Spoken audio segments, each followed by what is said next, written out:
for joining this webinar today. My name is Dr. Catherine Hickman. I'm a GP working in Bradford and my specialty is respiratory. But having had a period of burnout a few years ago, I've also become very interested in preventing burnout and ensuring the well-being of healthcare professionals across our region. And my inspiration today is Dr. Dyke Drummond, who is a physician burnout coach in the US, who I contacted a number of years ago, and we kept in touch, and he came over to Bradford a couple of years ago and did a full day working with us, looking at burnout prevention strategies in Bradford. And that inspired me to join his leadership course, which was meant to be in Seattle in May, but ended up being in my bedroom in Leeds. It turned out to be a great course, but just slightly disappointed that I didn't get 5 days away child free. So the first thing I'm going to talk about today is finding your balance. Daring to set boundaries is about having the courage to love ourselves even when we risk disappointing others. We need to set some boundaries in order to get some balance in our life. And I like to think of this like a Jenga block tower.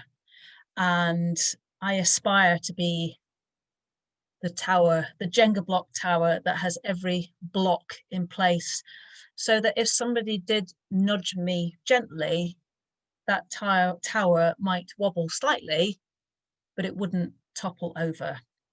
And you know what? I can lose a few Jenga blocks over the way.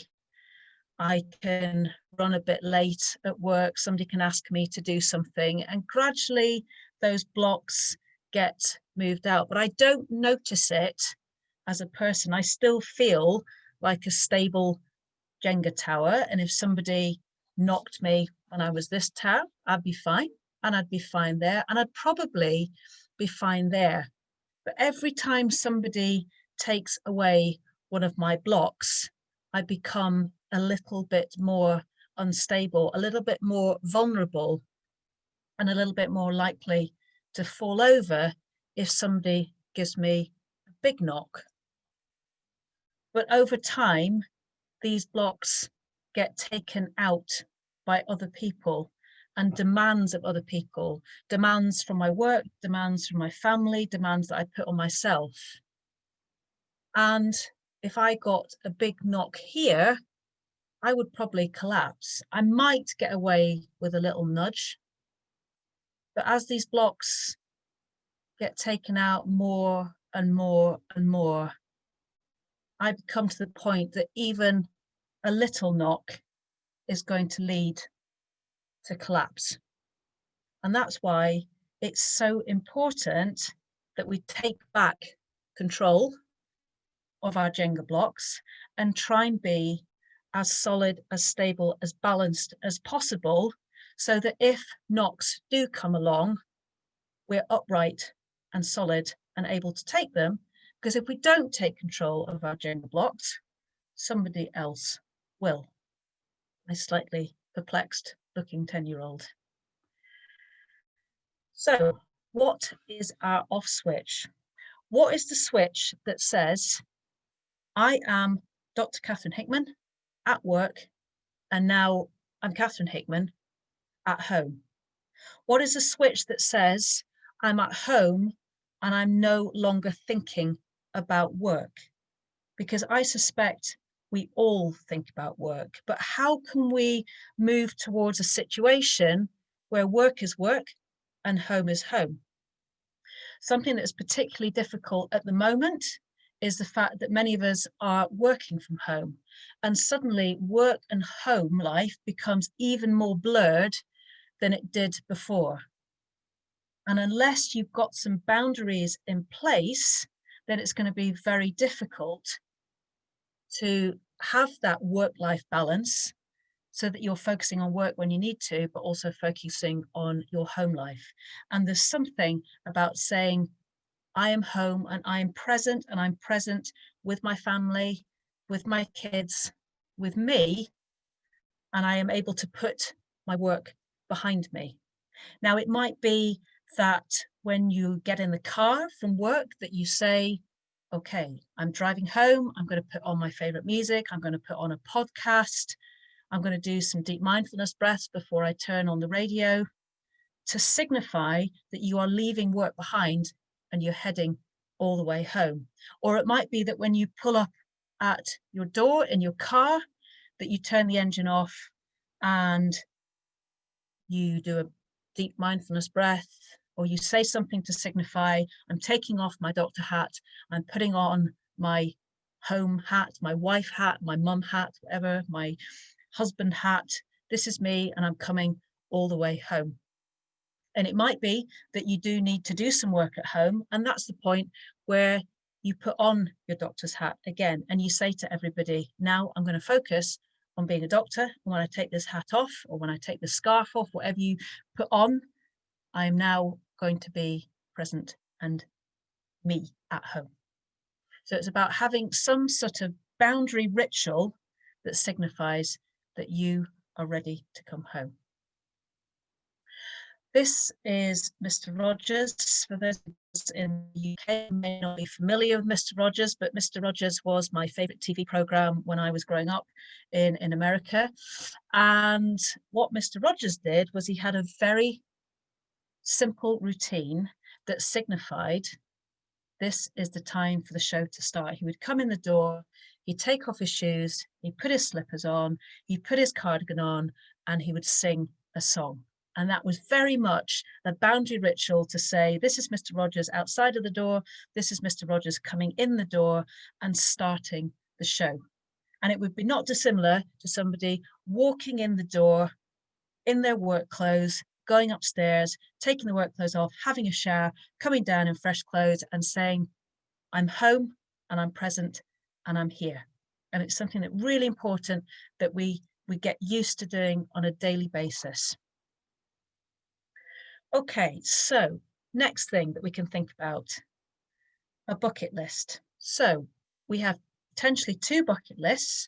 We have our big bucket lists, very often that we fill with a huge number of things that we want to do in our life going forward. Skydiving, trip to the Maldives, I don't know, trip to the moon, whatever it might be for you. But the trouble is we tend to put too much on there. We focus too much on that. And actually, what are some of the things, or one thing that we would, if we were on our deathbed, that we would really regret not doing in our life?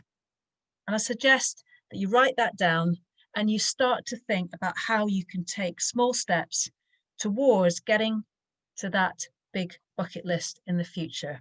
It's not something, as for many of us, we'll probably be able to do this year, but it might be something that you could do next year or plan for the next 5 years. Now, the other thing is your weekly, monthly, yearly bucket list, the things that are really, really important to you, the things that you may be used to do and love, but because work life has taken over, suddenly it's all about work and less about play. And what I suggest, and I do it with patients, I do it with clients when I'm coaching, is to get people to write down 100 list, a list of 100 things that they love to do or love to do, because very often it's all those things that we used to love doing or that we've not been able to do because we've allowed our work to take over. Work is work, but also we're bringing work home. We're thinking about it. It's constantly there in our thoughts, in our house. It's everywhere. And actually, suddenly we haven't got time to cook and spend time with our kids and play games and do yoga and go swimming and go for a run, all the things that we used to do, read a book. So how about writing down, taking time out, 2 or 3 hours out, coffee shop when they're open, or time in somewhere in your house where you can just sit down and write a list of 100 things that you love to do, and then put it on your fridge. And as I say to patients, it's almost like a bit of a prescription. It's personal to only you in the world. Nobody else has a list like that, and start to pick off things from it. Now, it might be that it is as simple as having a coffee, listening to your favorite music, all the way up to skydiving. But I suspect the majority of things on that list will be free and easy to implement, and something that you can start doing straight away. So, another life hack that we have is having a diary, and a written diary. I suspect all of us are walking around with our work diary, whether it be on our phones or on our computer. But how often do we put our life diary into our hands, carry it around with us? And there's something about being old-fashioned and having a, either, like this is an example of a bullet journal, or having a calendar on the wall, and each week you sit down as a family and you fill out what you're going to do that week, and you take a photograph of it and you have it on your phone, so that if somebody says and asks you to stay late tomorrow, or do an extra shift, or come in early, you can actually say, hold on a second, let me check my life calendar. You don't need to say that out loud, but let me check my calendar, have a look at it and say, oh no, actually I can't do it because I've scheduled time in. And you don't need to say that, but you can, in your head, I've scheduled time in to do a yoga session, to go for a run, to have a bath, to read a book, or to play with your kids. These are all things that we forget to schedule into our life, but actually they are just as important than those endless meetings or clinics that we're doing. So get into the habit of having a calendar at home that everybody buys into. Everybody's life is on there in your family, those that you're living with. Take a photograph and carry it around with you.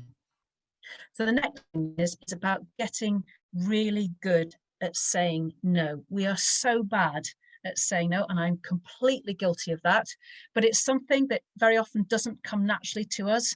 And there's something about practicing this in front of the mirror.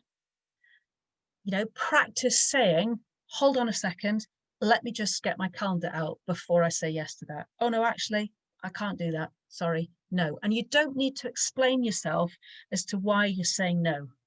But you mustn't feel guilty, because the more you take on, that every time somebody asks you to do something that you've not factored into your life, that is another Jenga block being pushed out. And the more Jenga blocks that put out, the more unstable, the more unbalanced you become, and the more likelihood of being nudged or pushed of you collapsing and having to go off sick. So get really good at saying no to people. Next thing, date night. So whether this be a date night with your partner, or if you haven't got a partner, with yourself or with your kids, this is about making time for you or with your partner. And it's important that, again, you get this in the diary, you get it in your life diary. And every time you have a date night, and Dr. Dyke Drummond suggests that this happens twice a month, every time you put one date in the diary and you have the date, you get the next one in the diary. Otherwise, it won't happen, because other people will take those Jenga blocks away and ask you to work late or do extra shifts. And if you haven't got something in your diary, it's much more difficult for you to say no. But if you have it in ready, you can say, no, sorry, I've got a date night with my husband that night and I cannot stay late. And actually, there's something about creating a bit of a ripple effect here. There's something about you being, making a statement. This is unusual. It's unheard of in medicine very often. But actually, if you start to make these statements, then it starts to make other people think, actually, you know what? I haven't had a date night for years. Why don't I do it? And it starts to have a ripple effect within your organization. That if one of you needs to start, one of you needs to be the leader on this, and then somebody else needs to follow suit. And finally, so 2-week holidays. Again, we're absolutely rubbish as doctors of prioritizing annual leave and taking that annual leave.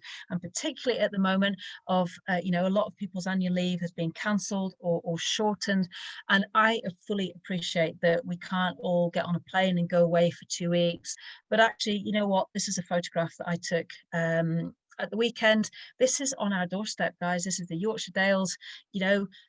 if we take time off, we have to take a good length of time off, because if we don't take a good length of time off, we don't have that time to recharge our batteries. Very often it takes us a week to come down from the stress of work, but then it takes you actually another week to fully relax and enjoy yourself. So it's really important that you get those 2 weeks blocked off in your diary, you get the annual leave booked off, and you prioritize that time away. You need to switch off your phone, put out of office replies on emails, and do not look at them. Detox from electronics and be present, be in the moment, and enjoy that time for you, and fill it with all those things that, again, that you've written down on that 100 list, all those things that you love to do, and start to enjoy them again, and start to reintroduce them back into your life, so that it's not all about work taking over. It is about you, and it is about finding that balance between work and life. Thank you.